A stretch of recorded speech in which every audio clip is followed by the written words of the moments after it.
새벽 4시 반, 모두가 잠든 시간. 서울 외곽의 한 오래된 아파트에서 부엌불이 먼저 켜집니다. 이른을 바라보는 한 여자가 조용히 일어나 밥솥 뚜껑을 열어봅니다. 전날 해둔 밥을 데우고 된장찌개를 한 번 더 끓입니다. 상 위에는 늘 보던 반찬이 가지런히 놓입니다. 김치, 멸치볶음, 어제 남은 계란말이, 그리고 남편이 좋아하는 꽈리고추 볶음. 여자의 이름은 순자씨, 올해 69입니다. 그리고 잠시 후 방에서 기침 소리를 내며 나오는 남자가 있습니다. 72, 평생 가장 노릇해왔다는 자부심으로 살아온 남편, 기성씨입니다. 오늘 제가 들려드릴 이야기는 이 두 사람이 50년을 함께 살고 난 뒤 맞이하게 되는 아주 낯선 결말, 황혼 이혼에 대한 이야기입니다. 그리고 그 이혼을 둘러싼 서로의 가슴 속에 쌓이고 쌓였던 이야기들입니다. 겉으로 보기엔 평범한 노부부였습니다. 남편은 공기업에서 35년 근무하다가 과장으로 정년퇴직을 했고 아내는 전업주부로 살았습니다. 두 아들을 키웠고 남편 명의의 아파트 한 채와 퇴직금 그리고 국민연금이 노후의 전부였습니다. 이웃들 눈에는 그야말로 성공한 인생이었습니다. 아이고 언니는 좋겠다. 남편 안정적인 데 다니다가 연금도 든든하지, 아들 둘 다 장가 보냈지, 손주 보지, 뭐 부러울 게 있어.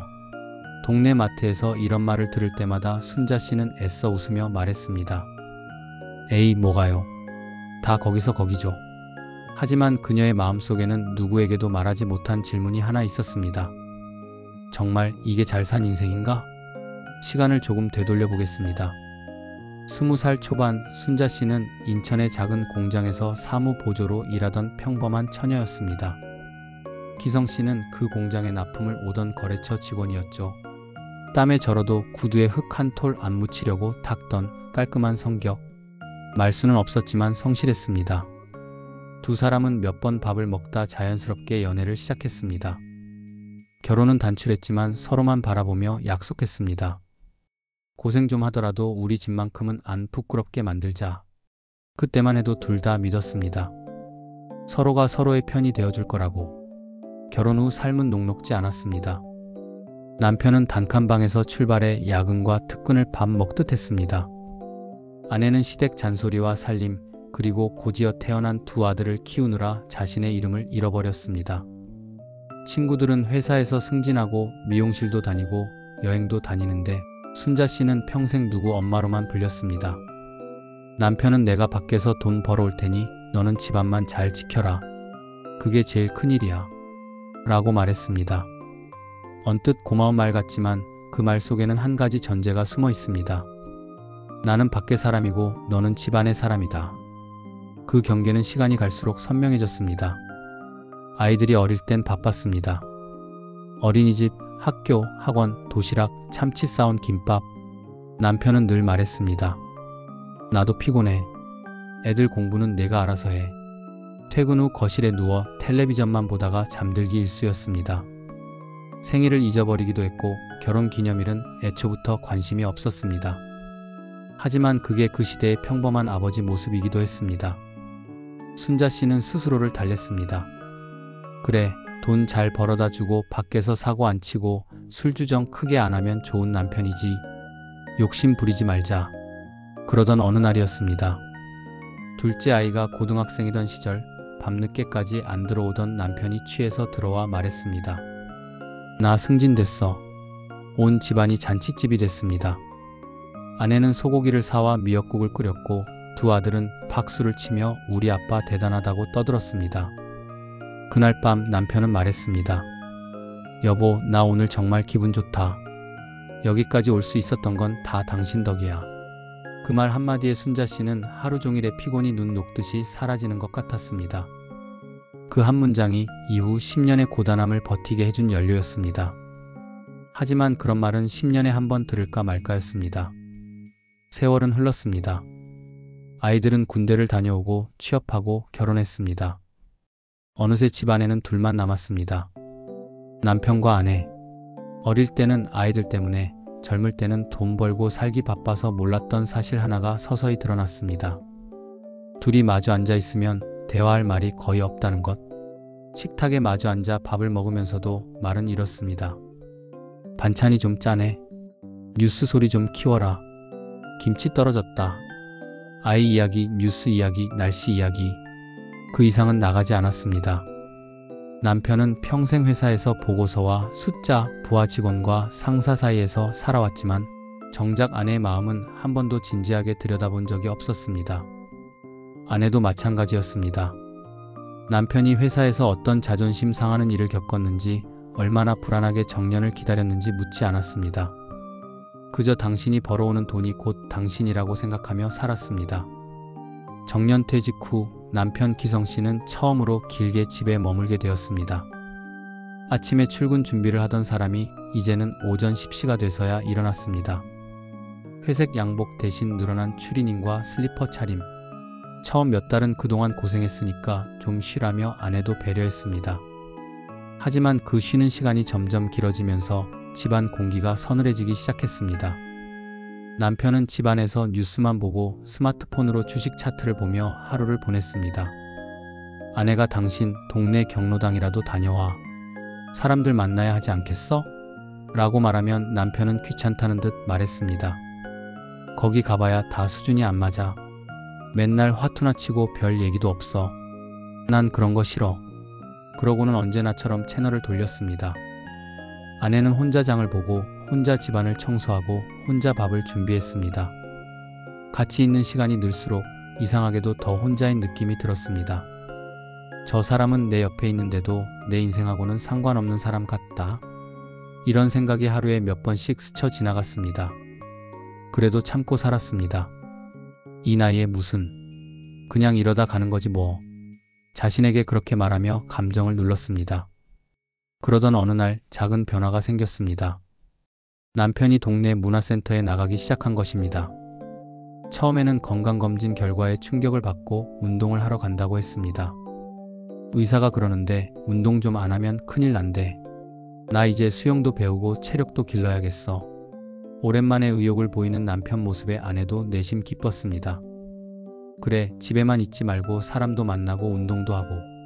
그게 좋지. 몇 달 뒤 남편은 더 바빠졌습니다. 요가 수업도 듣고 등산 모임도 나간다며 집을 자주 비웠습니다. 옷차림도 달라졌습니다. 몇십 년 동안 신발장 맨 구석에 처박혀 있던 구두를 꺼내 닦더니 새 셔츠를 사고 머리도 염색했습니다.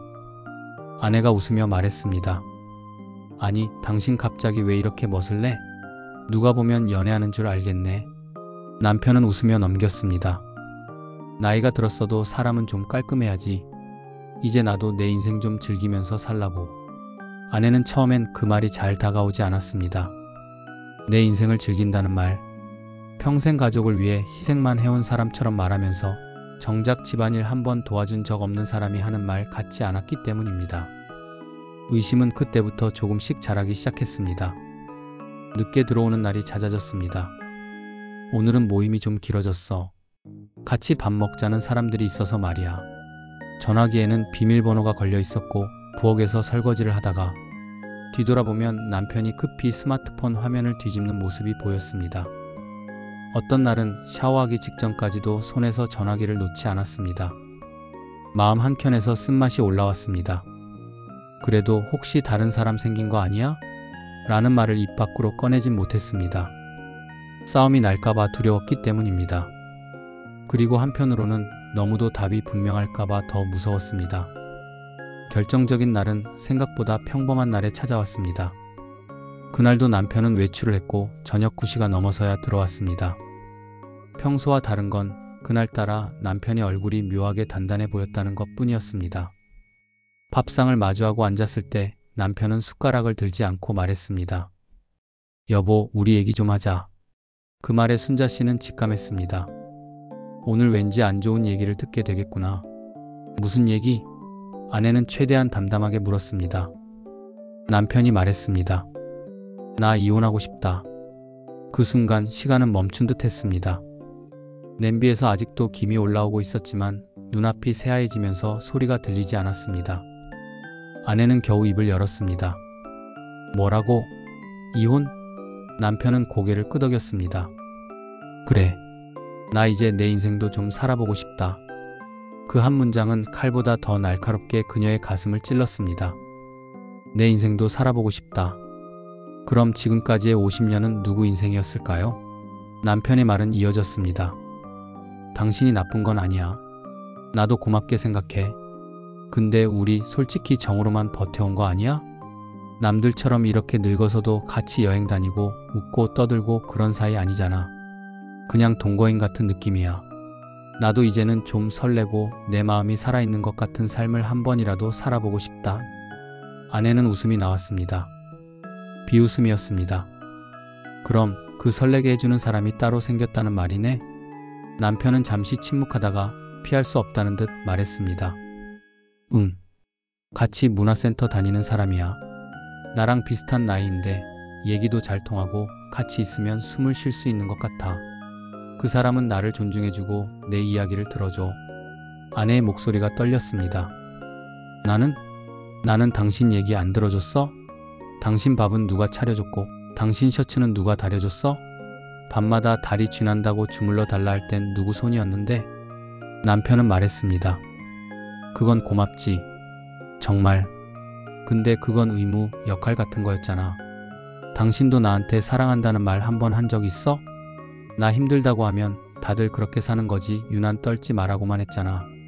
아내는 기가 막혔습니다. 아니, 그럼 당신은? 내가 병원 입원했을 때 회식 있다고 병원도 한 번 못 온 사람이 누구였는데? 당신은 나한테 수술 정도는 다들 하는 거야 라고 했잖아. 나도 그때 섭섭했지만 그냥 넘어갔어. 그게 부부니까. 두 사람의 말은 서로를 향해 날아가는 화살 같았습니다. 정답은 없고 서로의 상처만 나란히 드러날 뿐이었습니다. 결국 남편은 말했습니다. 어쨌든 나 결심했다. 이혼하자. 재산은 법대로 나누자. 당신한테 손해 안 보게 해줄게. 아내는 허탈한 웃음을 지었습니다. 법대로? 당신이 평생 내 돈이라 부르던 그 돈이 이제 와서 법대로야? 내가 애 키우고 시부모님 봉양하고 당신 뒷바라지한 건 법에 안 나오지. 그건 법적으로는 공짜 노동이니까. 남편은 피곤하다는 듯이 머리를 쓸어 넘겼습니다. 그래서 내가 손해 안 보게 해준다고 했잖아. 집도 반 나누고 퇴직금도 반 나누고 연금도 나누면 되잖아. 그럼 당신도 살 수 있잖아. 우리는 서로 놓아주자고. 서로를 위해서. 그날 밤 순자 씨는 거의 한숨도 자지 못했습니다. 머릿속에서 지난 50년의 장면들이 필름처럼 지나갔습니다. 첫 월세방, 남편이 첫 월급 봉투를 내밀며 우리 이제 시작이다라고 웃던 얼굴, 아이들 돌잔치, 시어머니 병간호, 눈 오는 날 남편 도시락 들고 버스 타고 가던 길, 손주를 처음 안겨주던 큰아들, 그리고 병원에서 혼자 링거를 맞으며 창밖을 바라보던 자신. 내 인생을 살아보고 싶다. 남편의 말이 자꾸 맴돌았습니다. 그럼 나는 내 인생을 살아본 적이 있었나? 평생 아내, 엄마, 며느리로만 살다가 이제 와서 나라는 사람은 어디에 있지? 며칠 뒤 자녀들이 불려왔습니다. 큰아들과 작은아들, 며느리 둘이 거실에 앉았습니다. 남편은 담담하게 말했습니다.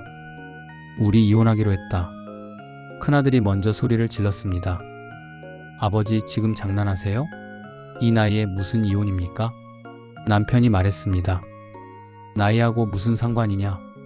죽기 전에라도 내 삶을 내 마음대로 살아보고 싶다. 작은아들이 어머니를 바라봤습니다. 엄마, 진짜예요? 엄마도 이혼하고 싶어요?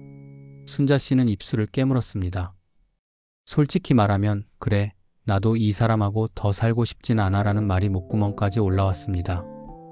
하지만 그 말 뒤에는 감당해야 할 현실이 너무 많았습니다. 혼자 사는 두려움, 주변의 시선, 경제적인 문제, 그리고 엄마가 우리 아빠를 버렸다는 말 듣기 싫은 마음. 그녀는 결국 이렇게 말했습니다. 난 모르겠다. 이젠 뭐가 맞는지도 모르겠어. 아이들은 아버지를 설득하려 했습니다. 아버지, 그냥 친구처럼 지내면 되잖아요. 뭐가 더 필요해요? 남편은 단호했습니다. 너희는 아직 모르겠지. 매일 같이 밥 먹는 사람이 있는데 그 사람하고 이야기 나누고 싶은 마음이 하나도 없는 게 얼마나 괴로운지. 내 엄마도 마찬가지일 거야. 나라고 평생 참으면서 살았는데 이제 그만하고 싶다. 큰아들이 분노를 참지 못했습니다. 아버지, 혹시 딴 여자 생겼어요? 네, 분명히 있죠? 그래서 이혼하자는 거잖아요. 내 인생 운운하는 건 핑계고. 남편은 고개를 돌렸습니다. 아무 말도 하지 않았습니다. 그 침묵이 대답이었습니다. 이 자리에서 누가 옳고 누가 그른지 쉽게 말할 수 있는 사람은 없었습니다. 남편의 말대로 그는 평생 가장으로 살아오며 나름대로 책임을 다했다고 생각했습니다. 인사 불이익을 감수하면서까지 집을 팔지 않고 지켰고 자녀들 교육에 최선을 다했고 가족을 먹여 살렸습니다. 그 역시 어디 가서 나는 행복한 남편이다라고 말해본 적이 없었습니다. 그는 늘 자신이 벌어오는 기계, 문제 해결하는 기계라고 생각하며 살아왔습니다. 정작 자신 안에 쌓인 외로움과 박탈감, 나는 누구에게도 이해받지 못한다는 감정은 어느 순간부터 말할 곳이 사라졌습니다. 그리고 그런 마음을 우연히 들어주고 공감해주는 사람이 나타났을 때 그는 비로소 내가 아직 살아있구나라고 느꼈습니다. 그 사람에게 끌린 것은 육체적인 욕망만이 아니었습니다. 존재를 인정받는 느낌이었고 자신이 누군가에게는 소중한 사람이라는 감각이었습니다.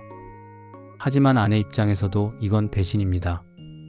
평생을 함께 살아온 짝이 이제 와서 내 인생을 살아보고 싶다며 혼자 나가겠다는 것은 사실상 나는 자유를 찾을 테니 너는 알아서 버텨라라는 말과 다르지 않습니다.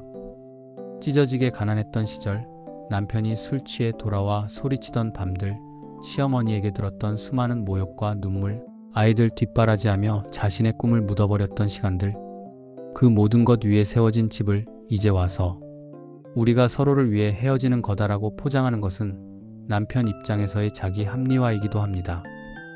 결국 이 부부는 상담을 받으러 갑니다. 노년 부부 상담을 전문으로 하는 한 센터였습니다. 상담사는 두 사람에게 각자 하고 싶은 말을 상대방을 향한 비난이 아니라 나를 주어로 해서 이야기해보라고 요청했습니다. 남편은 말했습니다. 나는 내가 평생 가족을 위해 희생했다고 생각했는데 어느 날 거울을 보니까 내 인생에는 나라는 사람이 없더라. 나는 직함과 월급으로만 평가받았고 집에서는 돈 벌어오는 사람으로만 취급받는 것 같았다. 나라는 사람을 좋아해주는 사람이 한 명쯤은 있었으면 좋겠다고 느꼈다. 아내는 눈물을 흘리며 말했습니다. 나는 내가 평생 당신을 위해 살았다고 믿었는데 당신에게 나는 밥하고 빨래하는 사람이었구나. 내가 아플 때도 힘들 때도 당신은 내 이야기를 들어준 적이 없다. 당신이 외롭다고 말하지만 나는 늘 더 외로웠다. 그날 상담이 끝날 무렵 상담사가 조용히 말했습니다. 두 분 다 사실 같은 말을 하고 계세요. 나는 평생 누구를 위해 살았는데 정작 나를 알아주는 사람은 없었다고요. 문제는 서로를 위해 살았다고 믿으면서도 정작 서로의 마음은 한 번도 들여다보지 않았다는 겁니다. 이혼을 하든 안 하든 그 사실만큼은 분명히 알고 가셔야 합니다. 결론이 어떻게 났을까요? 드라마처럼 통쾌하거나 눈물 쏙 빼는 화해는 아니었습니다. 현실은 늘 애매한 회색입니다. 여러 번의 상담과 자녀들의 설득 끝에 두 사람은 법적인 이혼은 하지 않기로 했습니다. 대신 같이 사는 방식을 바꾸기로 했습니다. 한 집에 살되 각자의 방을 쓰고 서로의 생활에 과도하게 간섭하지 않기로 했습니다. 남편은 문화센터 친구와의 관계를 정리했습니다. 완전히 끊어냈다고 장담할 순 없지만 적어도 다시 연인의 관계로 발전하지 않도록 선을 그었습니다. 아내는 늦은 나이지만 생애 처음으로 그림 교실에 등록했습니다. 어릴 때부터 해보고 싶었던 것이 무엇인지 떠올려보고 작은 것부터 하나씩 해보기로 했습니다. 여행도 더 이상 남편 따라가는 여행이 아니라 자신의 친구들과 가기로 마음먹었습니다. 이야기의 마지막 장면은 이렇습니다. 어느 늦은 오후 남편은 거실에서 혼자 뉴스를 보고 있습니다. 예전 같으면 그 옆에 앉아 같이 보며 저 정치인 참 못됐다라며 잔소리를 늘어놓았을 아내는 없습니다. 대신 아내는 밖으로 나가고 없습니다. 휴대폰으로 카톡이 도착합니다. 오늘은 그림반 친구들이랑 늦게까지 밥 먹고 올게요. 저녁은 냉장고에 어제 먹던 반찬 있으니까 알아서 챙겨 드세요. 남편은 잠시 휴대폰을 바라보다가 처음에는 어색한 표정으로 이내 쓸쓸한 미소를 지어 보입니다. 그래, 잘 다녀와.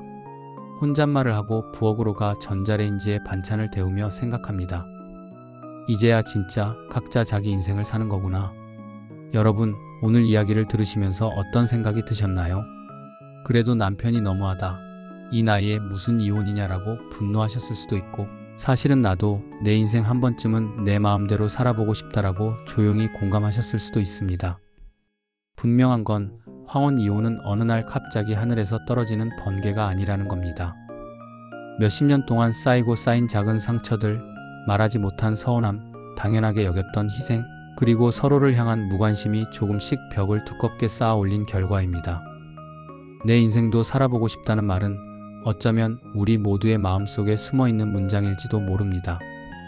다만 그 말을 꺼낼 용기가 없어서, 혹은 꺼냈을 때 감당해야 할 것들이 두려워서 우리는 참고 사는 것뿐일지도 모릅니다. 중요한 건 너무 늦기 전에, 아직 관계를 고칠 기회가 있을 때 서로의 마음을 한 번쯤은 진심으로 들어주는 것입니다. 당신은 요즘 어떤 게 힘들어? 당신이 원하는 삶은 뭐야? 이 질문을 낯간지럽더라도 한 번쯤은 해보는 것. 어쩌면 황혼 이혼을 막을 수 있는 가장 단순하면서도 어려운 방법이 아닐까 싶습니다. 지금 이 영상을 보고 계신 분들 중에도 마음 한구석에 비슷한 상처와 분노, 후회를 품고 계신 분들이 있을 겁니다. 누가 잘했고 누가 잘못했는지 따지기에 앞서 우리는 모두 각자의 자리에서 최선을 다해 버티며 살아온 사람들입니다. 다만 앞으로 남은 10년, 20년은 조금 더 나답게 살 수 있기를, 그리고 누군가의 배우자나 부모가 아닌 하나의 나로서 존중받으며 살 수 있기를, 이 이야기가 작은 계기가 되었으면 좋겠습니다.